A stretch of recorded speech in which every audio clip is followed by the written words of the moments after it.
Assalamualaikum warahmatullahi wabarakatuh. Bismillahirrahmanirrahim. Alhamdulillahi rabbil alamin. Wassalatu wassalamu ala ashrafil anbiya'i wa imamil mursalin. Sayyidina wa nabiyyina Muhammadin wa ala alihi wa sahbihi ajma'in. Amma ba'du, subhanaka la ilma lana illa ma 'allamtana innaka antal alimul hakim. Allahumma 'allimna ma yanfa'una wanfa'na bima 'allamtana wa zidna ilma. Nahmaduka Allahumma ala kulli hal wa na'udzu bika min hali ahli nar. Bapak Ibu, saudara-saudari, para peserta ngaji online Kitab Riyadhus Shalihin yang dirahmati Allah Subhanahu wa taala, marilah kita awali pengajian kita pada malam hari ini dengan membaca Ummul Quran Suratul Fatihah. Mudah-mudahan Allah Subhanahu wa taala memberkahi pertemuan kita, membawa manfaat bagi diri kita baik di dunia maupun di akhirat. Ala hadhihi niyyah al-Fatihah. A'udzu billahi minasyaitonir rajim. Bismillahirrahmanirrahim. Alhamdulillahirabbil alamin, arrahmanir rahim. Maliki yaumiddin, iyyaka na'budu wa iyyaka nasta'in, ihdinas siratal mustaqim, siratal ladzina an'amta 'alaihim, ghairil maghdubi 'alaihim waladdallin. Amin. Bapak Ibu, saudara-saudari yang dirahmati Allah Subhanahu wa taala, insyaallah pada malam hari ini kita akan melanjutkan kembali pengajian online Riyadhus Shalihin ini, masih pada bab yakin dan tawakal, yaitu pada hadis yang ke-78. Qala al-Imam an-Nawawi rahimahullahu ta'ala wa nafa'ana bihi wa bi'ulumihi fid dharain. Al-khamisu, hadis yang kelima pada bab yakin dan tawakal. An Jabirin radhiyallahu anhu annahu ghaza ma'an nabiy sallallahu alaihi wasallam qibala Najd. Dari Jabir bin Abdullah radhiyallahu anhu bahwa sesungguhnya beliau telah ikut bersama pasukan yang dipimpin oleh Rasulullah sallallahu alaihi wasallam qibala Najd, menuju arah Najd. Falamma qafala Rasulullah sallallahu alaihi wasallam qafala ma'ahum. Tatkala Rasulullah sallallahu alaihi wasallam telah kembali, maka Rasulullah SAW kembali bersama para sahabat. Para sahabat pun menyertai Rasulullah SAW dari Najd. Fa'adrakat humul qailatu fi wadin kathiril idah. Dalam perjalanan itu mereka sampai di waktu siang hari, tengah hari bolong, sedang panas-panasnya. Fa'adrakathumul qailah, yaitu waktu siang hari yang dapat digunakan untuk qailulah. Dan biasanya memang Rasulullah SAW dalam melakukan perjalanan, kalau sudah sampai di waktu siang hari, beliau mengajak para sahabatnya beristirahat karena cuaca sangat panas. Fi wadin kathiril idah, mereka beristirahat di siang hari di satu lembah yang banyak pohonan idah. Al-idah ini pepohonan sejenis akasia yang berduri.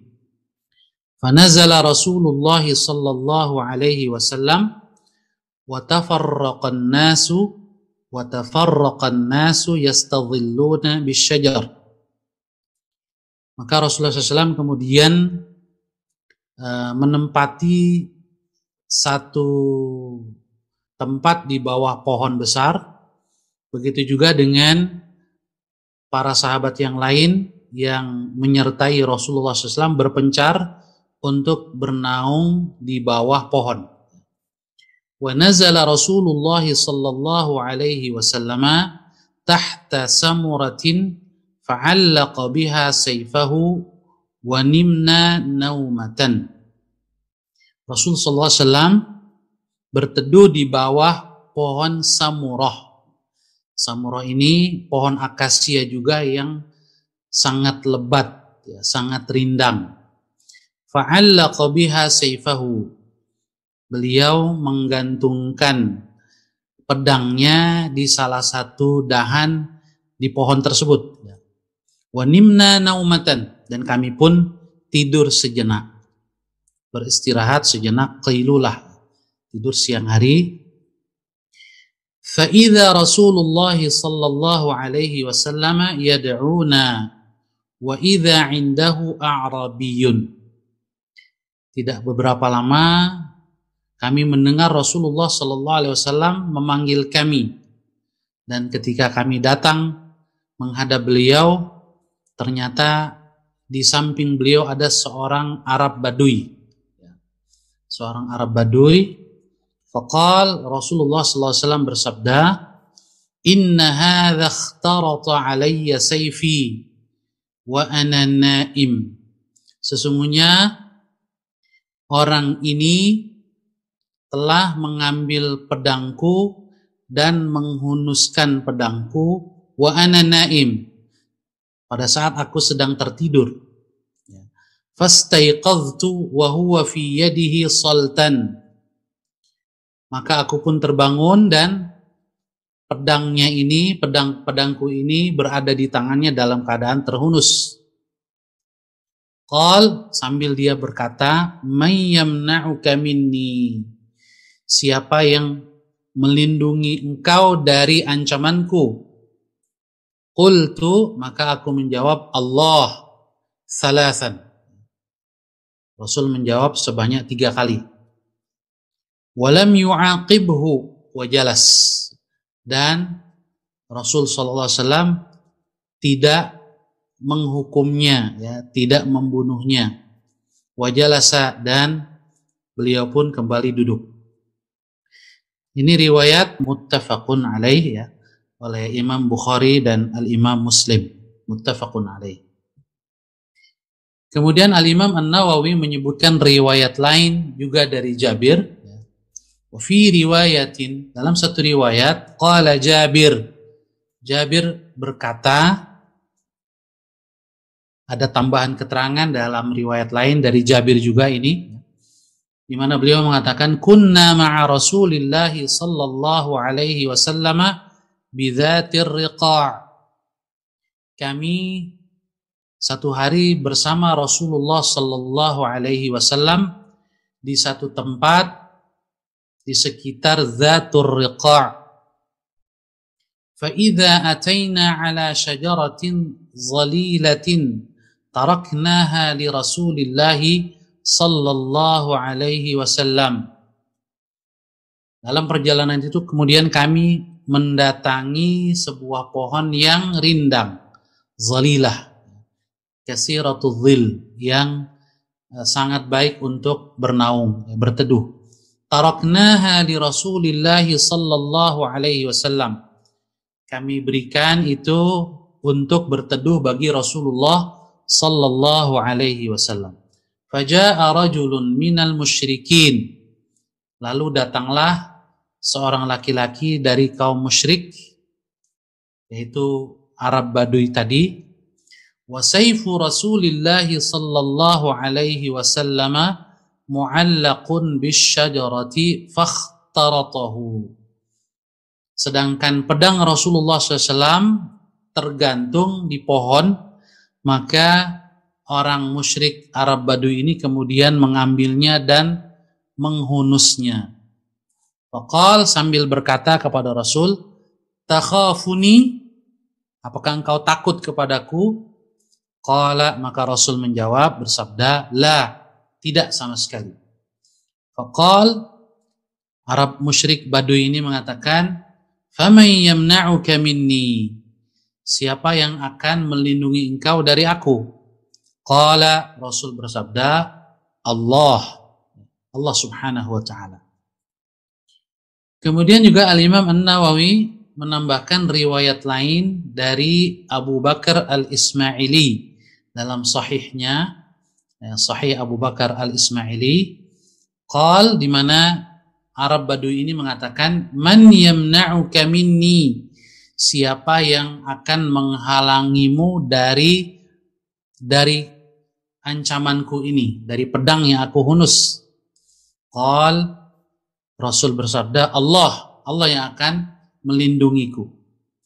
Qala fasaqata as-sayfu min yadihi. Pedang itu pun terjatuh dari tangan si Arab Badui ini setelah mendengar Rasul mengatakan Allah. Fa akhadha Rasulullah sallallahu alaihi wasallam as-sayf. Maka Rasul pun mengambil pedang itu. Giliran Rasul yang mengambil pedangnya. Faqal, lalu Rasul bertanya, "May yamna'uka minni?"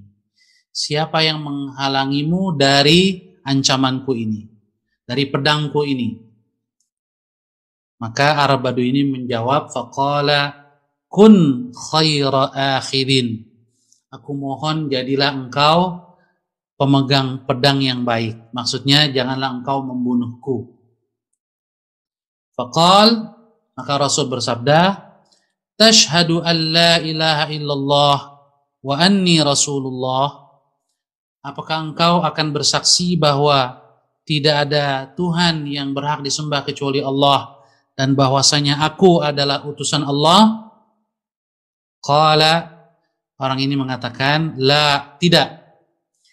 Tetapi meskipun saya tidak bersyahadat, walakinni uahiduka, akan tetapi saya berjanji kepadamu, alla uqatilak, saya tidak akan memerangi kamu, tidak akan membunuh kamu, tidak akan pernah memerangi kamu lagi. Wala akuna ma'a qaumin yuqatilunak, dan juga saya berjanji untuk tidak akan bersama kaum yang memerangi kamu. Fakhalla sabilahu, maka Rasul pun membebaskan, membiarkan dia pergi. Fa'ata ashabahu, singkat cerita, Arab Badui ini kemudian mendatangi kaumnya. Faqal, lalu dia berkata, ji'tukum min indi khairin nas, saya baru datang sampai kepada kalian ini dari sisi orang yang terbaik, yaitu terbaik fisik dan perilakunya atau akhlaknya, khalqan wa khuluqan. Bapak Ibu saudara-saudari yang dirahmati oleh Allah Subhanahu wa taala, kemudian Al-Imam An-Nawawi memberikan tambahan penjelasan beberapa kata di dalam riwayat-riwayat tadi. Beliau mengatakan qauluhu qafala, ucapan Jabir yang menyebutkan qafala maknanya adalah raja'a. Qafala Rasulullah artinya adalah Rasul kembali, raja'a. Kemudian beliau menambahkan wal idahu, al idah adalah asyajarul ladzi lahu syaukun, pohon yang memiliki duri, sejenis pohon akasia.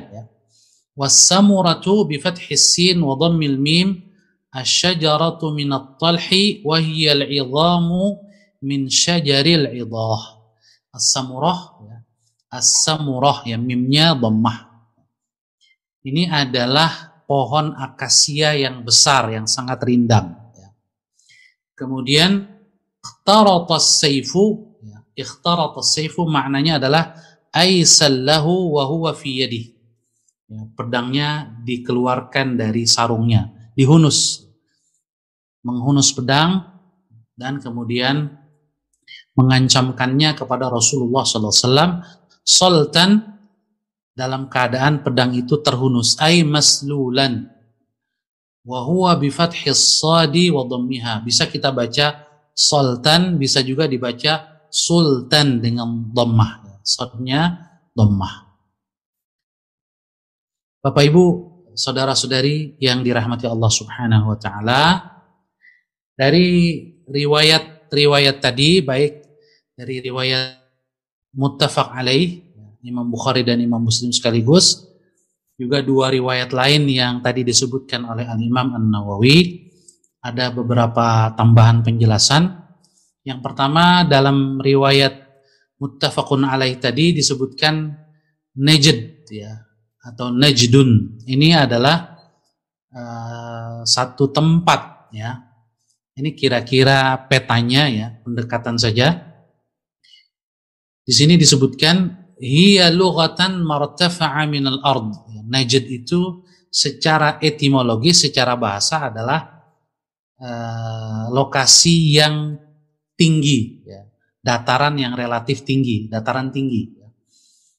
Ibnu Manzur, penulis Lisanul Arab, mengatakan, qala Ibnu Manzur, Najdun ismun khassun lima dunal Hijaz mimma yalil Iraq. Ya. Najd itu adalah nama sebutan untuk selain Hijaz. Nah, di dalam layar yang bisa dilihat oleh Bapak Ibu, saudara-saudari, terlihat di situ yang berwarna merah itu Hijaz, kemudian yang berwarna kuning itu Najd, ya. Nah, jadi selain Hijaz ini Najd, terutama yang berhadapan atau berbatasan langsung dengan Irak, ya. Jadi kalau dari arah Madinah, ini arahnya kira-kira timur laut Madinah, ya. Timur laut kota Madinah. Nah, di Najd ini ada di wilayah ini ada satu kabilah yang memusuhi Rasulullah Sallallahu Alaihi Wasallam, yaitu Ghatafan. Nah, di antara kabilah Ghatafan ini ada satu bani, ya, yang disebut dengan Bani Muharib. Bani Muharib ini salah satu di antara bani di kabilah Ghatafan. Nah, Arab Baduy yang tadi disebutkan pedangnya mengancam Rasul, ini dari Bani Muharib. Nanti kita lihat siapa namanya. Nah, peristiwa ini terjadi di dalam sejarah disebut dengan Ghazwatu Dzatir Riqa'. Pasukan perang yang dipimpin oleh Rasulullah SAW langsung, sehingga disebut ghazwah, yang bertujuan untuk menyerang kabilah Ghatafan yang tinggal daerah Najd, ya. Nah, mengapa Rasulullah SAW melakukan penyerbuan di sana? Karena mereka adalah salah satu kabilah yang juga terlibat di dalam pengepungan Madinah pada perang Ahzab, ya. Begitu juga mereka sering mengganggu kaum muslimin. Dan Rasulullah SAW mendengar bahwa mereka akan menyerang kembali Madinah. Oleh karena itu Rasulullah SAW memutuskan untuk menyerang terlebih dahulu mereka. Maka Rasulullah SAW disebutkan membawa kurang lebih 400-an, dalam riwayat lain 700-an para sahabat Rasul yang menyertai beliau menuju ke satu tempat yang dikenal dengan Dzatur Riqa' di daerah Najd. Nah, kenapa disebut Dzatur Riqa'? Ada beberapa pendapat dari para ulama sirah, ya, para ulama sejarah, mengapa disebut Dzatur Riqa', pasukan ini, ya, Ghazwatu Dzatur Riqa' atau pertempuran Dzatur Riqa'. Yang pertama karena lokasi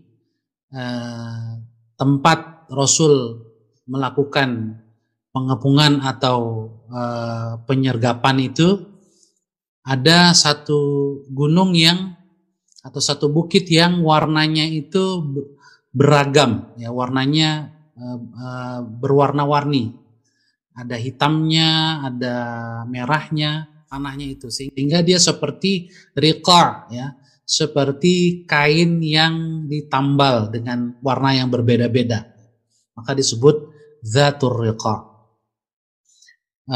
Pendapat yang kedua, dan ini yang lebih masyhur dan disebutkan juga oleh beberapa sahabat, disebut dengan Ghazwatu Dzatir Riqa' karena para sahabat Rasulullah sallallahu alaihi wasallam saking panasnya cuaca saat itu, padang pasir ditambah dengan wilayah Najd yang mereka tuju dalam perjalanan ke sana itu penuh dengan batu-batuan keras sehingga alas kaki mereka hancur.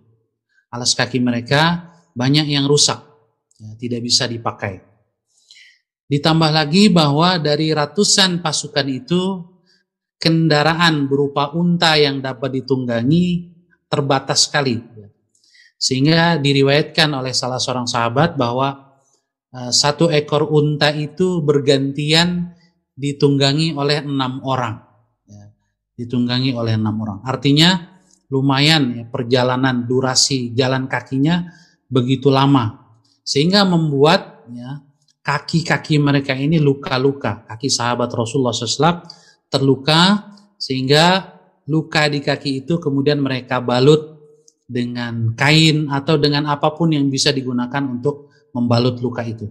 Nah, membalut itu disebut dengan riqa', ya. Disebut dengan Ghazwatu Dzatir Riqa'.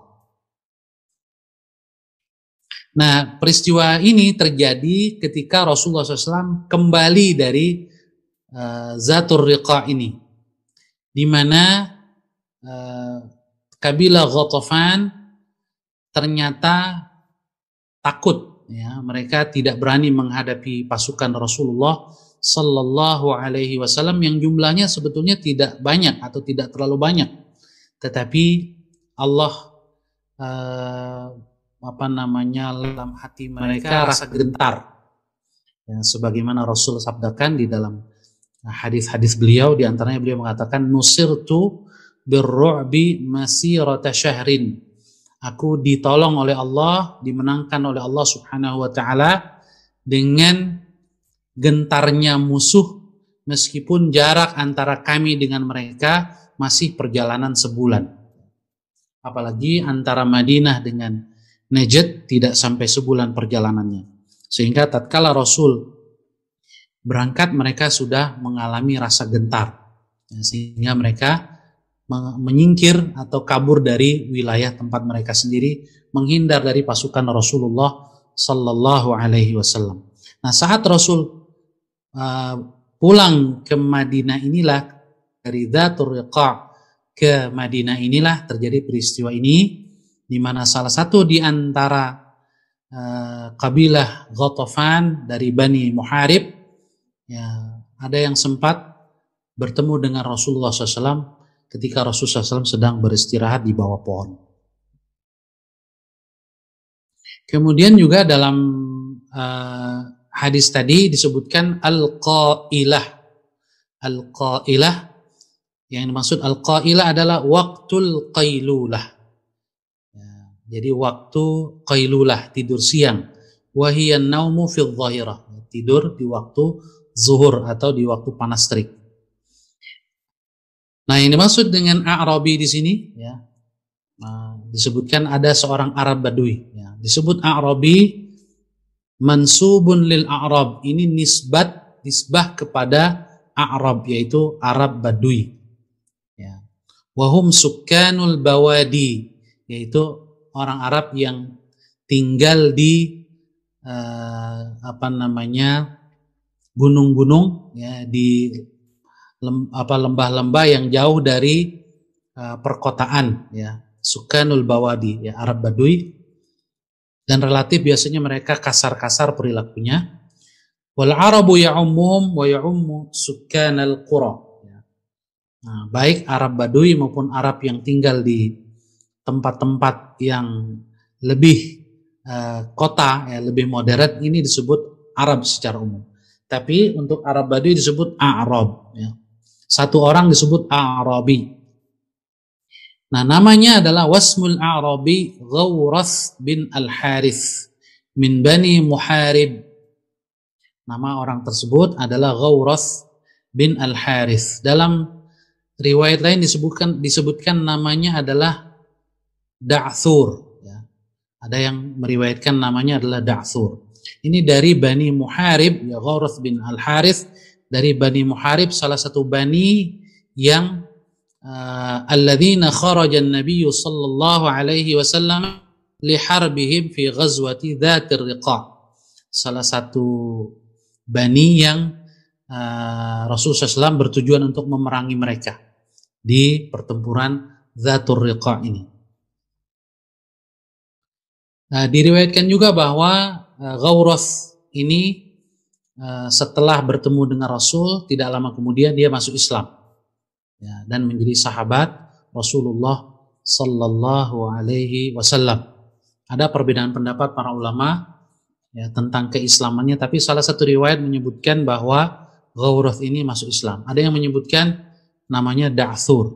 Wa summiyat Dzatur Riqa', disebutkan sebagai peristiwa Dzatur Riqa' li'annahum shaddu ala arjulihim al-khiraq min shiddatil harri wa faqdin ni'ali ladaihim. Disebutkan Dzatur Riqa' karena para sahabat Rasul, ya, membalut kaki mereka yang terluka dengan kain atau dengan balutan lain karena saking panasnya perjalanan dan rusaknya alas kaki mereka. Wa qila balil jabalul ladzi nazalu alaihi kanat arduhu dzata alwanin tushbihur riqa'. Ada juga yang berpendapat karena gunung yang mereka datangi itu tanahnya berwarna, ya, berbeda-beda warnanya sehingga seperti kain yang ditambal yang berbeda-beda warnanya. Nah, di sini Ibnu Allan dalam kitabnya Dalilul Falihin menyebutkan bahwa Ibnu Sayyidin Nas dan Ibnu Nahwi, kedua di antara para periwayat, menyebutkan bahwa nama dari orang tersebut adalah Da'thur. Nah, baik Da'thur maupun Ghawrath ini adalah satu peristiwa. Annaha wa hadhihi qissatun wahidah. Bahwa ini ada satu peristiwa, dan juga dijelaskan di situ bahwasanya yang menyebabkan pedang yang dipegang oleh Ghawrath atau Da'thur ini jatuh, anna Jibril dafa'a fi sadrihi. Bahwasanya Jibril alaihissalam mendorong dada, ya, Da'thur ini atau mendorong dada Ghawrath ini, fawaqa'a as-sayfu min yadihi, sehingga pedang itu pun jatuh dari tangannya.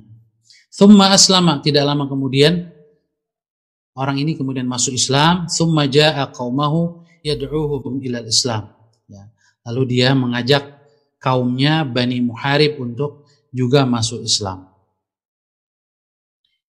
Nah, di sini menunjukkan bahwasanya Rasulullah Sallallahu Alaihi Wasallam dilindungi oleh Allah Subhanahu Wa Taala dari upaya pembunuhan. Ini salah satu di antara makna wallahu ya'simuka minan nas. Firman Allah di dalam surat Al-Maidah, wallahu ya'simuka minan nas, dan Allah melindungi engkau wahai Rasul dari kejahatan dan upaya pembunuhan manusia.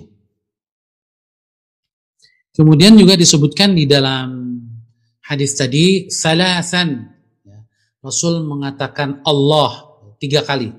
Ay karrara su'alahu thalatha marrat wa karrara ar-rasul sallallahu alaihi wasallam al-jawaba kadzalik. Ya, orang Arab Badui itu bertanya 3 kali, maka Rasul pun menjawabnya 3 kali. Dhalilah, ya, pohon yang dhalilah artinya katsiratuz zil, ya, yang sangat rindang, yang sangat baik untuk tempat berteduh. Kun khaira akhidhin, jadilah kamu orang yang memegang pedang dengan baik. Maksudnya, ya, Badui ini meminta bi an ta'fuwa wa tasfah, agar engkau wahai Muhammad memaafkan dan mengampuni saya. Wa tuqabilus sayyi'ata bil hasanah, membalas keburukan dengan kebaikan. Dan itu yang dilakukan oleh Rasulullah Sallallahu Alaihi Wasallam, meskipun Rasul sempat menawarkan untuk masuk Islam, tapi beliau tidak mau di awal, ya. Nah, ini juga menunjukkan bahwa la ikraha fid din, tidak ada paksaan di dalam beragama. Ya, di samping menunjukkan akhlak Rasul yang sangat tinggi, pemaaf, juga menunjukkan bahwa tidak ada pemaksaan di dalam berislam. Ya, sehingga mereka yang tidak mau masuk Islam juga ya, dibiarkan oleh Rasulullah SAW, tidak diganggu. Ya, bahkan yang sudah mengancam Rasulullah SAW juga dimaafkan. Dan ini akhlak yang sangat tinggi, sebab pada saat itu sangat mustahil ya seorang pemimpin, apalagi ketika diancam oleh seseorang lalu yang mengancam itu bisa dikalahkan lalu diampuni. Ini hampir mustahil. Ya, pasti akan dihukum mati atau disiksa. Ya. Tapi Rasulullah SAW merupakan teladan bagi kemanusiaan. Beliau tidak melakukan hal itu. Khalla sabilahu, beliau justru melepaskannya, membiarkan dia pergi. Manna alaihi, dianugerahkan kebebasan. Atlaqahu, ya. Fa'ata ashabahu, yang dimaksud dengan ashabahu di sini adalah kaum Badui tersebut, ay qaumahu alladzina kana ta'aqada ma'ahum 'ala al-fatki bi Rasulillah sallallahu alaihi wasallam. Mendatangi kaumnya setelah dilepaskan oleh Rasul, ya, kemudian mengatakan ji'tukum min 'indi khairin nas. Aku datang kepada kalian dari sisi orang yang terbaik. Ai khalqan wa khuluqan, terbaik fisiknya dan juga khuluqan, akhlaknya. Itulah Rasulullah sallallahu alaihi wasallam. Bapak Ibu, saudara-saudari yang dirahmati Allah Subhanahu wa taala, selanjutnya kita lihat faedah hadis ini. Afadal hadis. Yang pertama, syaja'atun Nabi sallallahu alaihi wasallam wa thabatu qalbihi amamal makhatir wa thiqatuhu billahi ta'ala wa sidqu tawakkulihi alaihi. Ada beberapa sifat atau kelebihan Rasul, ya. Yang pertama adalah syaja'atun Nabi, keberanian Nabi Muhammad sallallahu alaihi wasallam yang luar biasa. Jadi beliau teladan dalam segala hal, termasuk dalam keberanian. Wa thabatu qalbihi, ya, ketetapan, ketegaran hati beliau. Amamal makhatir, menghadapi ancaman sebesar apapun. Wa thiqatuhu billah, keyakinan beliau, kepercayaan beliau kepada Allah Subhanahu wa taala yang tidak pernah goncang. Wa sidqu tawakkulihi alaihi, kesejatian tawakal beliau kepada Allah Subhanahu wa taala. Yang kedua, atharut tawakkuli 'ala Allah taala fil khalasi minasyada'id. Hadis ini mencontohkan, memberikan contoh kepada kita bagaimana pengaruh tawakal kepada Allah di dalam menyelamatkan seseorang dari berbagai kesulitan. Dalam hal ini Rasulullah sallallahu alaihi wasallam Allah selamatkan, ya, bukan sekedar karena beliau nabi, ya, tetapi lebih pada karena ya, tawakalnya, keyakinannya kepada Allah Subhanahu wa taala. Sebab kalau seandainya semata-mata karena beliau seorang nabi, maka ini tidak bisa dijadikan contoh bagi umatnya, ya. Tetapi kita meyakini bahwa tawakal kepada Allah Subhanahu wa taala itu, ya, siapapun yang memiliki sifat ini itu akan bermanfaat, ya, dalam membantunya keluar dari berbagai kesulitan. Ya.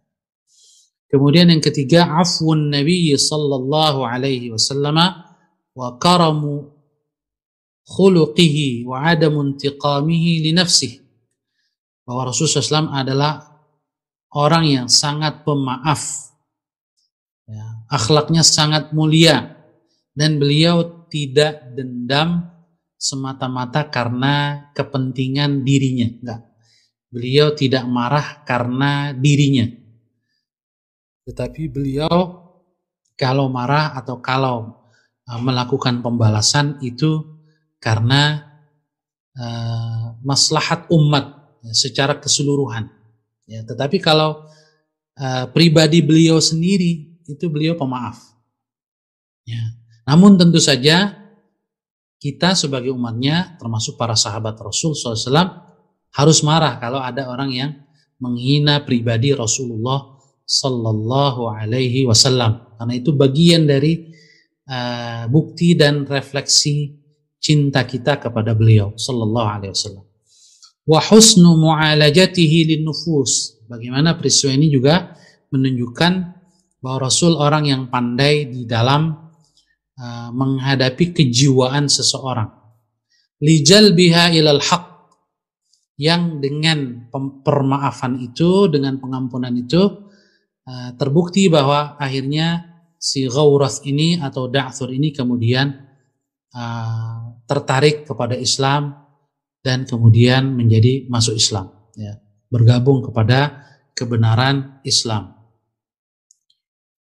Bapak Ibu saudara-saudari yang dirahmati Allah Subhanahu wa taala, kita lanjutkan ke hadis berikutnya, al-haditsul tasi'u was-sab'un. Hadis yang ke-79 atau hadis yang ke-6 pada bab yakin dan tawakal ini. As-sadisu, hadis ke-6 kata Imam Nawawi, an Umar radhiyallahu anhu qala, dari Umar radhiyallahu anhu beliau berkata, sami'tu Rasulullah sallallahu alaihi wasallam yaqul, aku telah mendengar Rasulullah sallallahu alaihi wasallam bersabda. Nah, ini hadisnya sudah sempat kita singgung pada pertemuan yang lalu. Lau annakum tatawakkaluna 'ala Allahi haqqa tawakkulihi la razaqakum kama yarzuqut tayr. Seandainya kalian bertawakal kepada Allah dengan sebenar-benar tawakal, pastilah Allah akan memberi rizki kepada kalian sebagaimana Dia memberi rizki kepada burung. Taghdu khimasan, berangkat di pagi hari burung itu dalam keadaan perut kosong, wa taruhu bitanan, dan pulang kembali di sore hari dalam keadaan perutnya sudah penuh. Rawahu Tirmidzi, hadis ini diriwayatkan oleh Al-Imam At-Tirmidzi, wa qala haditsun hasan. Beliau berkata ini adalah hadis hasan. Ma'nahu, Al-Imam An-Nawawi menambahkan penjelasan, tadhhabu awwalan nahari khimasan. Yang dimaksud dengan taghdu khimasan yaitu pergi di pagi hari, di awal siang hari, yaitu di pagi hari maksudnya. Khimason maknanya adalah aydhamiratal butun, dalam keadaan perutnya masih kempes, ya, temboloknya masih kosong. Minal ju', karena lapar. Wa tarji'u akhiran nahari bitanan, kemudian kembali di akhir siang, yaitu di sore hari, bitanan ay mumtali'atal butun, ya, dalam keadaan perutnya atau temboloknya sudah penuh. Lughatul hadis, beberapa ungkapan di dalam hadis ini. Yang pertama, haqqa tawakkuli, tawakal yang sebenarnya, yaitu tasduquna fi i'timadikum 'ala Allah Ta'ala fi sa'iri ahwalikum. Kalian betul-betul mengandalkan Allah Subhanahu wa taala di dalam setiap keadaan kalian. Maksudnya adalah hati kita atau hati kalian hanya mengandalkan kepada Allah, tetapi anggota tubuh tetap berusaha. Tetapi hati tidak bergantung kepada usaha, tapi full hanya bergantung kepada Allah Subhanahu wa taala. Itulah yang dimaksud dengan haqqa tawakkuli. Taghdu khimasan jam'u khamis. Khimas ini bentuk jamak dari khamis. Khamis maknanya adalah ad-dhamirul batni, perut yang kurus. Ai khaliyatul ajwafi minal qut. Maksudnya adalah temboloknya kosong dari makanan. Wa taruhu bitanan, kata bitanan ini bentuk jamak juga dari batin. jam'u batin wa huwa al-'azimul batni. Maknanya adalah perut yang besar, ya, tembolok yang terisi penuh. Faedah hadis ini yang pertama, al-hassu 'ala tawakkuli 'ala Allah Ta'ala. Mohon maaf ini kurang ya tulisannya. Al-hassu 'ala tawakkuli 'ala Allah Ta'ala bisidqin wa yaqin. Hadis ini mendorong kita untuk bertawakal kepada Allah Subhanahu wa taala dengan sebenar-benarnya dan dengan penuh keyakinan fi kulli sya'nin minasyu'un, dalam berbagai urusan kita.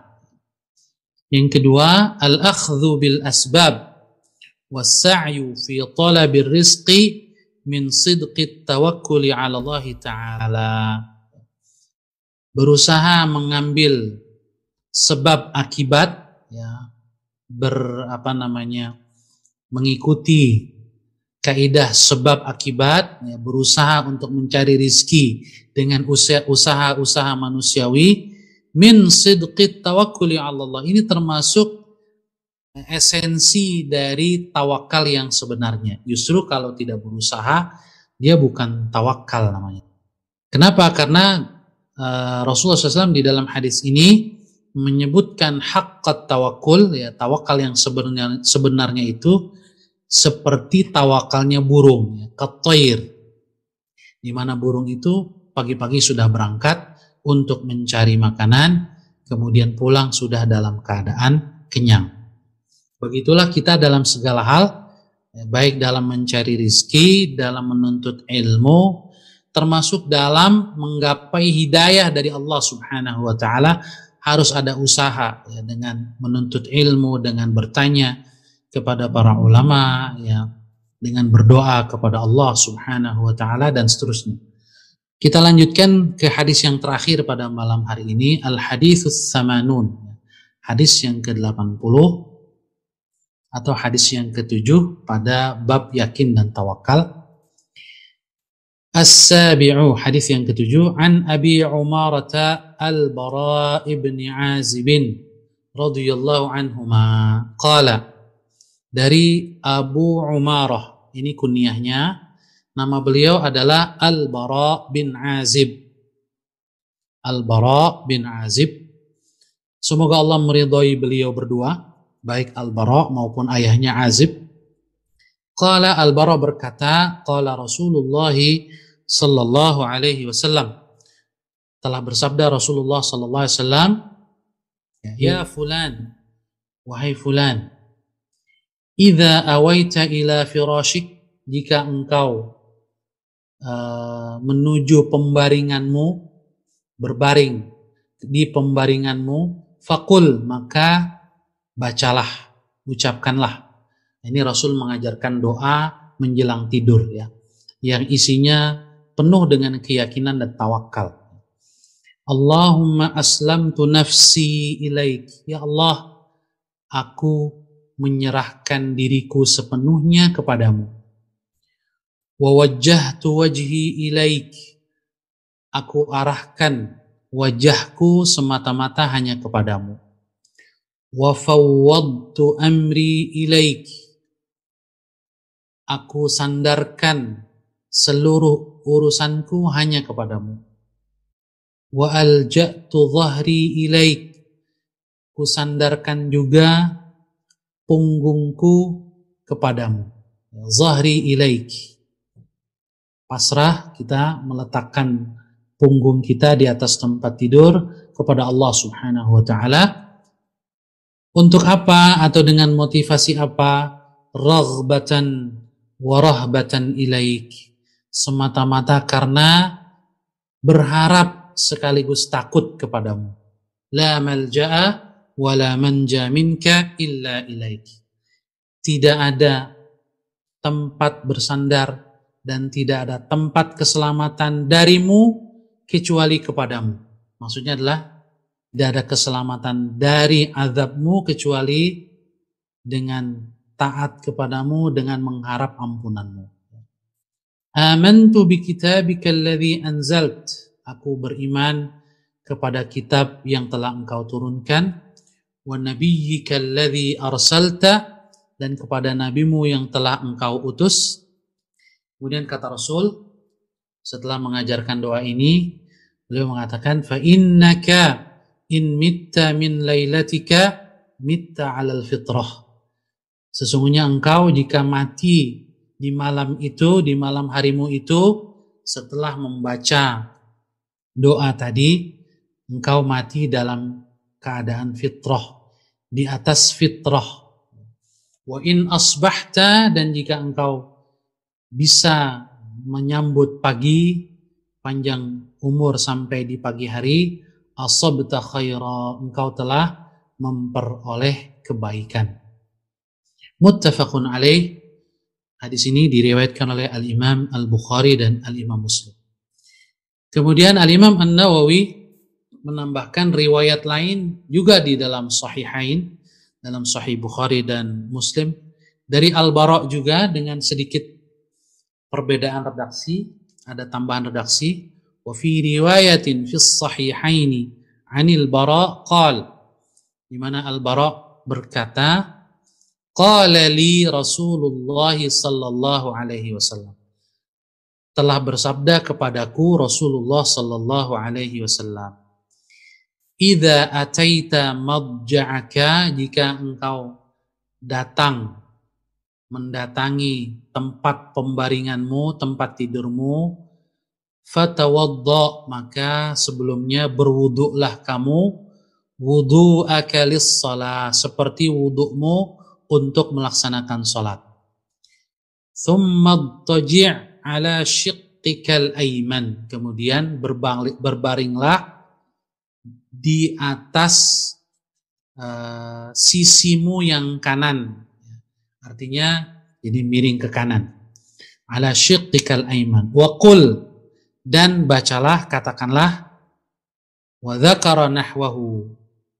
Kemudian Al-Bara menyebutkan doa tadi ya. Summa qala, lalu Rasulullah SAW melanjutkan sabdanya, berpesan kepada Al-Bara, waj'alhunna akhira ma taqul, ya, dan jadikan doamu tadi itu, ungkapan-ungkapan itu sebagai ucapan kamu terakhir, atau akhir dari doa kamu yang kamu baca. Karena zikir-zikir atau doa-doa menjelang tidur itu cukup banyak. Nah, dan di dalam riwayat ini Rasul menganjurkan doa tadi sebagai bacaan yang terakhir. Selanjutnya Bapak Ibu Saudara-saudari yang dirahmati Allah, kita lihat sedikit tentang tarjamatus sahabi rawil hadis, profil singkat sahabat yang meriwayatkan hadis ini, karena baru saja disebutkan dari hadis 1 sampai hadis ke-80 ini. Ini pertama kali kita bertemu dengan nama Al-Bara bin Azib, ya. Beliau adalah Abu Umarah.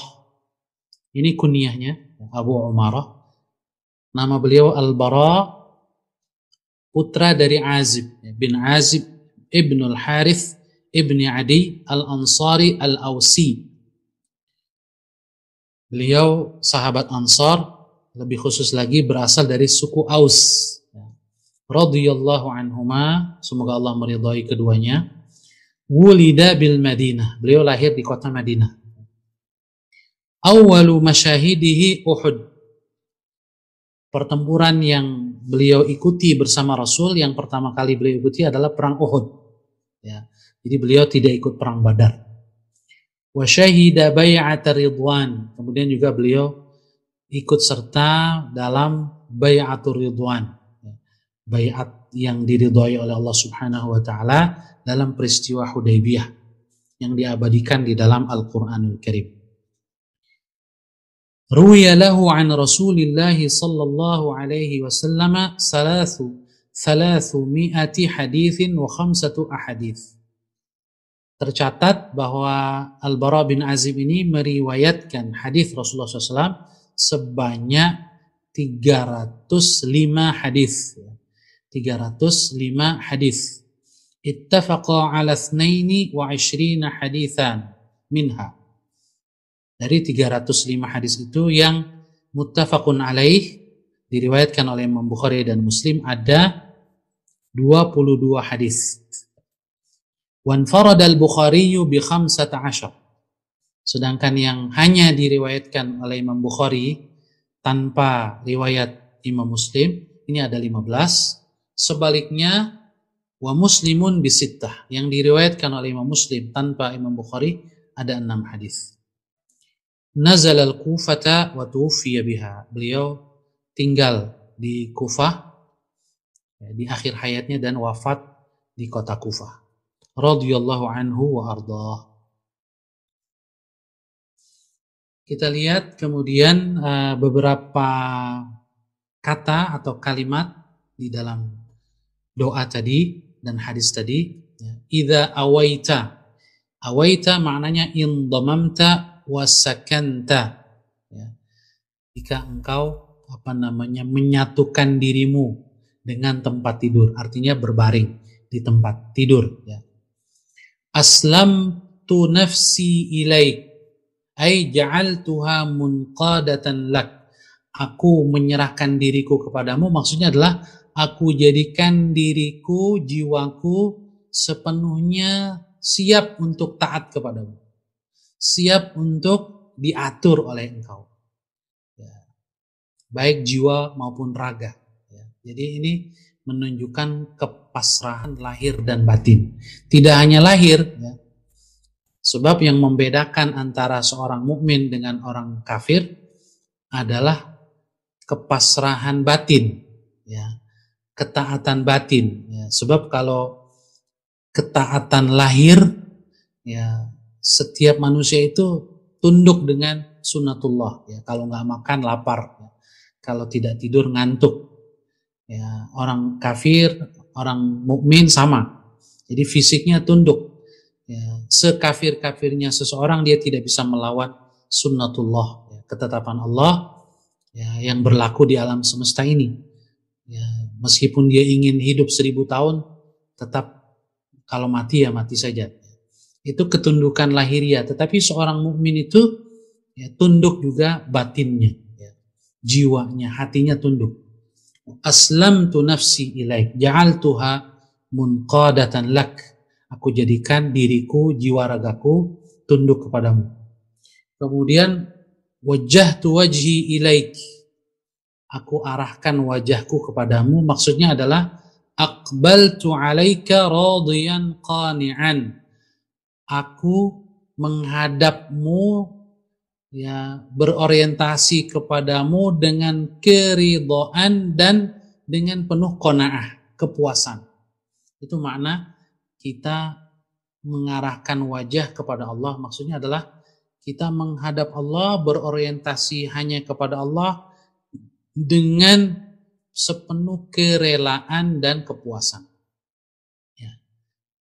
Jadi tidak ada keluh kesah, tidak ada kekecewaan kepada Allah Subhanahu wa taala. Fawwadtu amri ilaik, maknanya adalah tawakkaltu alaika fi jami'i syu'uni. Aku bertawakal, menyerahkan berbagai urusanku hanya kepadamu dalam segala urusan, tanpa terkecuali. Alja'tu zahri ilaik, ay i'tasamtu bika. Aku berpegang teguh kepadamu. Wa asnadtu nafsi ila hifdzik, dan aku sandarkan diriku kepada penjagaanmu. Jadi diri di sini diungkapkan dengan zahr, punggung. Mengapa? Karena yang pertama, doa ini dibaca saat posisi sedang mau tidur. Sedang tidur itu kita meletakkan punggung badan kita di tempat tidur, atau bagian punggung kita di tempat tidur, atau pinggang kita kalau miring di tempat tidur. Tapi pinggang atau punggung ini juga mencerminkan raga secara keseluruhan. Jadi kita menyerahkan, menyandarkan raga kita kepada penjagaan Allah Subhanahu wa ta'ala. Tetapi di samping itu juga secara kejiwaan, i'tasamtu bika, kita juga siap berpegang teguh kepada Allah Subhanahu wa ta'ala dalam sikap, dalam perbuatan, dan seterusnya. Raghbatan wa rahbatan ilaik, raghbah, dengan penuh keinginan, yaitu keinginan terhadap apa? Tama'an fi thawabik, keinginan untuk mengharap balasan darimu, kebaikan darimu. Wa rahbatan, rahbah itu artinya adalah khauf, khaufan min iqabik, ya, takut dengan hukumanmu ya Allah, dengan sanksimu ya Allah. Jadi seorang mukmin itu selalu berada di antara raghbah dan rahbah, raja dan khauf, berharap kepada rahmat Allah, kepada ampunan Allah, kepada pahala dari Allah, tapi di saat yang sama juga khauf, ya, takut kepada murka Allah subhanahu wa ta'ala. La malja'a wa la manja minka illa ilaik, la mu'tamada wa la mafarra, tidak ada tempat bersandar, wala mafar, tidak ada tempat lari, min iqabika, dari hukumanmu, dari siksamu, illa, kecuali ila maghfiratik, kepada ampunanmu semata, wa afwik, permaafan darimu. Jadi kalau kita takut kepada Allah, justru kita harus mendekat kepadanya. Fafirru ilallah, larilah menuju Allah subhanahu wa ta'ala. Amantu bi kitabika alladhi anzalt, kitabik ay al-Quran al-musaddiq li jami'il kutubil munazzalah, yaitu beriman kepada Al-Quran yang membenarkan seluruh kitab-kitab yang lain yang telah Allah turunkan sebelumnya kepada nabi-nabi sebelumnya.